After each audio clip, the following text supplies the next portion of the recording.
Ekitike kuumia, Chelsea sisi hatujafurahia sana. Tunajua obvious wataleta Alexander Isak, lakini Alisson kuumia bana. Liverpool lazima wapatane na mkono hapo Stamford Bridge bana. Nini Chelsea lazima tupige Liverpool bana. Hapo kwa goalkeeper ndo ametoboka hapo bana. Tunajua vizuri sana Chelsea tujafurahia sana. Ati Ekitike ati ameumia. Hata Ekitike angekuwa hakuna kitu ya maana angefanya. Lakini Alisson kuumia hapo kwa jagol, hapo ndo shida imetokea bana. Wacha sasa Joe Pedro aonyeshe ni kusema nini bana. Sahi Chelsea hatuwezi ogopa Liverpool. Tuogope aje? Na wamechapwa na Galatasaray, wakachapwa tena na timu nyingine ya Ufala hapo tena Crystal Palace. Alafu sisi Chelsea world champions tuweke wai. Hata kama Chelsea mnasema tunakuwa wanyonge, hatuwezi kuwa wanyonge. Liverpool tuchape bana. Hatuwezi kubali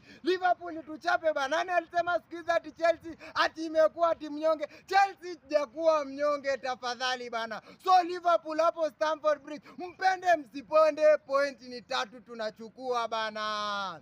Wow.